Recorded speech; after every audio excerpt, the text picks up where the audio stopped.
Hello, good morning, नमस्कार। आप सभी का स्वागत है पावर ऑफ नॉलेज लीगल मेरे इस चैनल पे। आई होप सब अच्छे से पढ़ाई कर रहे होंगे, लेक्चर सीरीज़ से बहुत कुछ सीख रहे होंगे और इसका आनंद भी ले रहे होंगे। तो आज हम एक इम्पॉर्टेंट टॉपिक लेकर आ गए हैं। इकोनॉमिक्स सीरीज़ चल रही है, ठीक है। जिनको नहीं पता है, हमने पॉलिटिशियंस 35 वीडियोज़ तक डाल दिए गए थे। हमने उसी में सब कुछ कवर करने की कोशिश की है, ठीक है। अगर कहीं कुछ दिक्कत आ रही है पॉलिटी एरिया में तो आप मुझे कमेंट सेक्शन में बताएं। I will love to take up that topic. Okay, तो आज हम ले रहे हैं एग्रीकल्चर रिवॉल्यूशन इन इंडिया। क्या क्या रिवॉल्यूशंस हुए एग्रीकल्चर सेक्टर में, किस प्रकार उनका जो भी फूड ग्रेन्स है, ठीक है, उनका जो बहुत सारे रिवॉल्यूशंस हुए इसमें हम जान लेंगे, ठीक है। तो शुरू करते हैं आज का session. Let's get started. Agricultural revolution in India.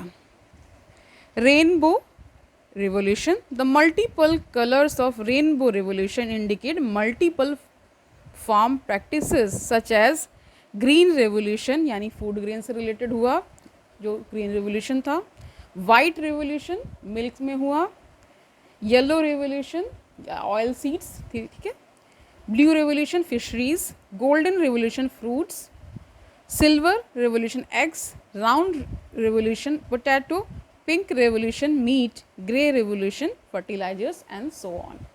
समझ में आ गया, ठीक है। तो इसका थोड़ा सा कॉन्सेप्ट और इसका बैकड्रॉप जान लेते हैं, ठीक है। The concept of rainbow revolution is an integrated development of crop cultivation, horticulture, forestry, fishery, poultry, animal husbandry and food processing industry. यानी कि ये जो कॉन्सेप्ट है पूरा, रेनबो का मतलब आप समझ ही रहे हैं, इंद्रधनुष, ठीक है। जैसे उसमें 7 रंग होते हैं, उसी प्रकार यहाँ पे भी एक कलर निश्चित कर दिया गया पर्टिकुलर रेवोल्यूशन से। यानी कि अगर वाइट है तो आप समझ रहे हैं मिल्क वाइट होता है, उसको वाइट रेवोल्यूशन कर दिया गया, ठीक है। ग्रीन रेवोल्यूशन इसलिए वहाँ पे फूड ग्रेन्स के लिए कहा गया क्योंकि जो फसल होती है वो हरी हरी होती है। इसी प्रकार और भी बहुत सारी चीज़ें हुई, रेवोल्यूशन हुआ, ठीक है। इसका कॉन्सेप्ट क्या है कि विभिन्न सेक्टर्स में, जैसे डेयरी सेक्टर हो गया, फूड ग्रेन सेक्टर हो गया आपका, ठीक है, एनिमल हस्बेंड्री हो गया, फिशरी हो गया, ठीक है, इन सब में क्या किया गया, एक तरह से रिवोल्यूशन लाया गया ताकि उत्पादन ज़्यादा से ज़्यादा हो, ज़्यादा से ज़्यादा लोगों को ये सारी चीज़ें पहुंच सकें। Concept of rainbow revolution in agriculture is a step towards sustainability. यानी कि एक तरह से हम एकदम वहाँ पे मतलब यहाँ के लोकल यानी जो इंडियन पॉपुलेशन, उनका तो भरण पोषण हम कर ही पाएँ, हम साथ साथ एक्सपोर्ट भी कर पाएँ, इसलिए भी इसको बढ़ावा दिया गया कि ज़्यादा से ज़्यादा उत्पादन हो, ठीक है। और सस्टेनेबिलिटी का मतलब होता है जो सतत विकास होता है, और इसका एक अर्थ ये भी होता है कि हम रिसोर्सेज का ऐसा इस्तेमाल करें ताकि हमारी जो फ्यूचर जनरेशन्स हैं, आने वाली जनरेशन्स हैं, वो भी इसका लाभ उठा पाएँ, ठीक है। ऐसा डेवलपमेंट करेंगे, ठीक है। ओके, सभी को पता है सस्टेनेबल डेवलपमेंट गोल्स 17 रखे गए हैं, कभी हम उसके बारे में डिस्कस करेंगे। सारे के सारे बहुत इंपॉर्टेंट हैं। उसी को बेस लेकर के इंडिया में या अदर कंट्रीज़ में भी पॉलिसीज़ फ्रेम की जाती हैं, ठीक है। Okay, fine. India has already achieved resilience in agriculture, including the horticulture sector, ठीक है, through effective agriculture technology generation, and suggests that the country is now on the threshold of rainbow revolution that will ensure both household nutrition security and prosperity for its people। यानी कि इस तरह जब होगा तो prosperity भी आती है, यानी कि धन धान सब हमारा परफेक्ट रहता है, ठीक है। अब जानते हैं थोड़ा सा रिवोल्यूशन के बारे में। वाइट रिवोल्यूशन जिसे ऑपरेशन फ्लड प्रोग्राम भी कहा जाता है, मतलब उसी में ये चीज़ हुई थी। तो जान लेते हैं। बिफोर इंडिपेंडेंस यानी इंडिपेंडेंस से पहले India was solely dependent on the foreign milk product, यानी कि बाहर से आता था, फॉरेन कंट्रीज से आता था।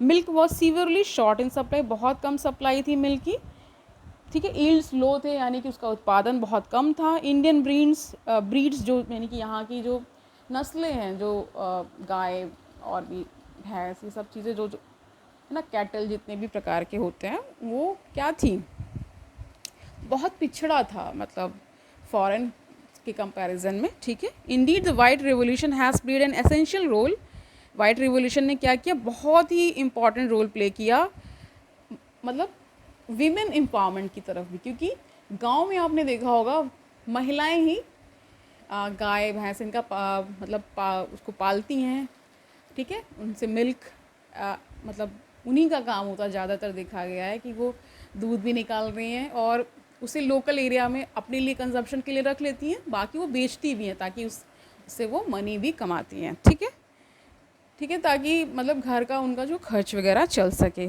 ऑपरेशन फ्लड प्रोग्राम लाया गया, is a leading to the white revolution in India, was started by, किसने स्टार्ट किया, नेशनल डेयरी डेवलपमेंट बोर्ड, जिसे शॉर्ट में NDDB ही कहा जाता है, इन 1970s में किया गया ये, under the chairmanship of doctor Varghese Kurien, इनका नाम आपने सुना होगा, वर्गीस कुरियन का, जिनको फादर ऑफ रिवोल्यूशन यानी वाइट रिवोल्यूशन के लिए भी कहा जाता है, ठीक है, ताकि जो नेशन वाइड है यानी कि पूरा देश जो है इस मिल्क ग्रिड यानी ये पूरा सिस्टम बनेगा उससे जुड़ सके।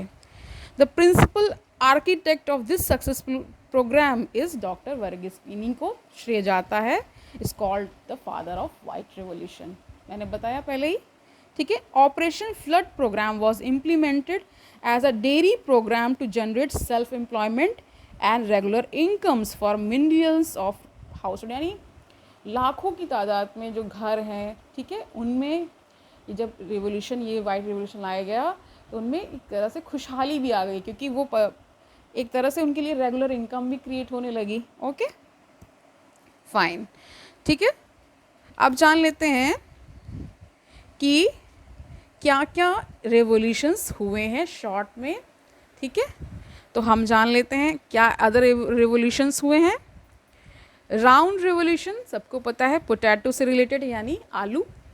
इसके फीचर्स क्या हैं, this revolution aimed at increasing the production of potatoes in the country, यानी कि क्या एम किया कि पोटैटो का प्रोडक्शन इंडिया में यानी अपनी कंट्री में हो सके, कितना, बहुत ज़्यादा स्तर पे, ठीक है। इनके फादर नहीं है, ठीक है, इनका, ठीक है, इस रेवोल्यूशन की कोई फादर नहीं है। इसका पीरियड यानी कि समय काल जो है वो 1965 से लेकर के 2005 तक, यानी 1965 से लेकर के 2005 तक चला। ग्रीन रेवोल्यूशन सभी को पता है, फूड ग्रेन से रिलेटेड था, राइस एंड वीट के लिए था।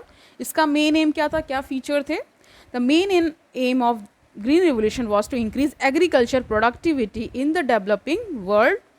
It focused on transforming India by adopting new technology such as the use of high-yielding variety seeds, irrigation facilities, mechanized farm tools, fertilizers and pesticides. यानी कि इसमें बता रहे हैं इसने फोकस किया नई टेक्नोलॉजी को ग्रहण करने में, ठीक है। हाई यील्डिंग वैरायटी सीड्स लिए गए, ठीक है, तभी तो उत्पादन ज़्यादा होगा। और जो इरिगेशन फैसिलिटीज़ को भी, यानी कि जो सिंचाई वगैरह होती है उसको भी इम्प्रूव किया गया वाइड स्तर पे, वाइल्ड तरीके से, यानी कि बहुत ही उत्साह के साथ। ओके फाइन, पेस्टिसाइड्स वगैरह आप जान ही रहे हैं, फर्टिलाइजर्स जान ही रहे हैं। ओके यहाँ पे इनकी father of revolution green revolution को नॉर्मन बोरलॉग, ठीक है, और MS Swaminathan in India. Okay दो लोग हैं यहाँ पे। और इसका जो टाइम पीरियड है वो 1966 से लेकर के 67 तक। ग्रे रिवोल्यूशन जो सभी जानते हैं कि फर्टिलाइजर्स और वूल प्रोडक्शन के लिए था। इट एसोसिएटेड, इसके फीचर्स जान, it is associated with fertilisers which will further help for the success of green revolution, यानी कि फर्टिलाइजर्स का प्रयोग, ठीक है, और इसने ही कहीं ना कहीं ग्रीन रिवोल्यूशन को भी एक तरह से प्रमोट किया, उसको और ज़्यादा बढ़ाया। और इसका टाइम पीरियड है 1960s से लेकर के 1970s। पिंक रिवोल्यूशन जान लीजिए, तो प्रॉन और अनियन प्रोडक्शन के लिए है। It focused upon the technological revolution in the poultry and meat processing sector, ठीक है। यानी कि आप सभी को पता है जो पोल्ट्री सेक्टर है और जो मीट प्रोडक्शन का है, इसने बहुत सारे टेक्नोलॉजिकल इनोवेशंस किए, ठीक है, रिवोल्यूशन लाने के लिए। और इसके जो फादर हैं इस पिंक रिवोल्यूशन के, वो दुर्गेश पटेल हैं। इसका टाइम पीरियड 1970s है, ठीक है fine. White revolution also called as Operation Flood, milk production के लिए था। इसके फीचर क्या है? It aimed at the development of dairy farmers का डेवलपमेंट हो सके, focused on eliminating the malpractices, जो भी उसमें कुरीतियाँ आ गई थी, एक तरह से गंदी प्रैक्टिसेस आ गई थी, उसको दूर किया गया। ठीक है, ऑब्जेक्टिव क्या था कि बहुत बृहद स्तर पे मिल्क प्रोडक्शन को बढ़ाया जाए और अफोर्डेबल प्राइजेस रखे जाएं। ठीक है, इसके फादर हैं वर्गीस कुरियन और इसका जो टाइम पीरियड है वो 1970 से लेकर के 1996। ब्लू रेवोल्यूशन सभी को पता है, फिश प्रोडक्शन के लिए है। It aimed at rapid production of fish and sea water organism. The increase in production was done through fish breeding, fish marketing and fish export। सभी को पता है ये कैसे संभव हुआ। फ़िश की ब्रीडिंग की जाएगी, ठीक है, उसकी मार्केटिंग भी की जाएगी और फिर एक्सपोर्ट भी किया जाएगा। इसके जो फादर हैं वो डॉक्टर अरुण कृष्णन हैं। इसका टाइम पीरियड 1973 से लेकर 2002 तक। रेड रेवोल्यूशन सबको पता है, मीट और टोमेटो प्रोडक्शन के लिए है। इसका मेन एम क्या था कि मीट का प्रोडक्शन मतलब बढ़ाया जाए और टोमेटोज़ का भी बढ़ाया जाए। इसके फादर हैं विशाल तिवारी और 1980s में ये किया गया। ओके, येलो रेवोल्यूशन सभी को पता है, ऑयल सीड प्रोडक्शन से रिलेटेड है, यानी कि जो कि आपकी बहुत सारे जो एडिबल ऑयल निकाले जाते हैं ना, मतलब जैसे आपका हो गया तिल हो गया, ठीक है, सरसों हो गया, इन सब से ऑयल एक्सट्रैक्ट किया जाता है ना। Okay, it aimed at increasing the production of edible oil, ठीक है, स्पेशली मस्टर्ड ऑयल। ठीक है, this revolution mainly targets on 9 types of oil seeds. ठीक है, 9 टाइप्स ऑफ ऑयल सीड्स पे इसका मेन फोकस था। ओके, इसके फादर हैं सैम पिट्रोडा और इसका टाइम पीरियड है 1986 से लेकर के 1990। ब्राउन रेवोल्यूशन सबको पता है, लेदर और कोका प्रोडक्शन के लिए इसके लिए किया गया। It concern with the organic farming, सभी को पता है, जैविक खेती हो सके और improvement in the soil quality. जब जैविक खेती होती है तो सॉइल का जो उसकी जो कंटेंट्स हैं वो इंटैक्ट रहते हैं, ठीक है, वो ज़्यादा डिस्ट्रॉय नहीं होते। It also aimed at increasing production of coffee, coca and leather production. इसके फादर हैं Hiralal Chaudhary. Golden fibre production, jute production से रिलेटेड ये है। और this revolution aimed at increasing the production and productivity of the jute fibre के लिए किया गया। इसका टाइम पीरियड 1990s है। इनके फादर कोई नहीं है। गोल्डन रेवोल्यूशन देखिए फ्रूट्स और हनी, ठीक है, और हॉर्टिकल्चर से रिलेटेड है ये golden revolution. This revolution focused on honey and animal husbandry, यानी कि शहद का उत्पादन और एनिमल हस्बेंड्री यानी कि जो पशुपालन होता है उस पर फोकस किया गया। और this revolution also help in fulfilling the demand of vegetables, यानी कि जो साग सब्जियाँ हैं उनको भी एक तरह से उनकी परिपूर्ति के लिए भी ये हेल्प किया। इसके जो फादर हैं वो निरपाक तू तज नाम लिखा हुआ है। इसका पीरियड है 1991 से लेकर के 2003 तक। सिल्वर रेवोल्यूशन नाम से ही जान पा रहे होंगे, एग और पोल्ट्री प्रोडक्शन के लिए लाया गया। It lets to increase in egg production and poultry farming को प्रमोट किया गया। इसकी फादर तो नहीं हो सकती, इंदिरा गांधी नाम यहाँ पे दिया हुआ है, लेकिन वहाँ पे ऐसा कहा जाता है, मदर कह लीजिए, ठीक है, इंदिरा गांधी ने इसका वो किया, एक तरह से बढ़ावा दिया, इसको लेकर आई। और ये पीरियड इसका जो है वो बहुत सारी चीज़ें जो है ना बाद तक भी कंटिन्यू रही। ओके, फिर उसके सिल्वर फाइबर रेवोल्यूशन भी है जो कॉटन के लिए। देखिए सिल्वर रिवोल्यूशन एग और पोल्ट्री फार्मिंग से रिलेटेड है, लेकिन सिल्वर फाइबर जहाँ जुड़ जाएगा तो वहाँ कॉटन से रिलेटेड है। This type of revolution is mainly associated with increasing cotton production and product, यानी कॉटन यानी कपास का जो उत्पादन है उसको बढ़ावा मिले, उसको बढ़ाया जाए, उसकी प्रोडक्टिविटी पे, उसके जो भी चीज़ें की पैदावार, सब कुछ इससे रिलेटेड है। ठीक है, प्रोटीन रेवोल्यूशन एग्रीकल्चर सेक्टर में हुआ, तो इसको it is also known as technology driven second green revolution इसको कहा गया, यानी कि दूसरा हरित क्रांति इसको कहा गया। ठीक है, a price stabilisation fund of 500 crore का सेटअप किया गया। ठीक है, टू डील विद क्या कह रहे हैं कि इसकी जो एक जो महत्व को समझा गया, विटैलिटी को समझा गया कि कितना प्रोटीन ज़रूरी है आपके प्लेट में प्रोटीन आ सके, इसके लिए बहुत सारी चीज़ें की गई। तो इसको देखिए coined by Narendra Modi and Arun Jaitley ji ने किया। ठीक है, evergreen revolution, overall development of agriculture. This revolution mainly concentrates on overall production of agriculture started in 11th 5 year plan में इसको रखा गया. इसके जो फादर है वो MS स्वामीनाथन है. इसका पीरियड रखा गया 2017 से लेकर के 22 तक. ब्लैक रेवोल्यूशन सभी जान रहे हैं, पेट्रोलियम प्रोडक्शन से रिलेटेड है. With aim to increase petroleum production the government plan to accelerate the production of ethanol and mix it with the petrol to promote biodiesel. Biodiesel के बारे में आप समझ ही रहे हैं, ठीक है, जो कि पर्यावरण को कम हानि पहुंचाता है. ठीक है, तो आज के लिए इतना ही रखते हैं.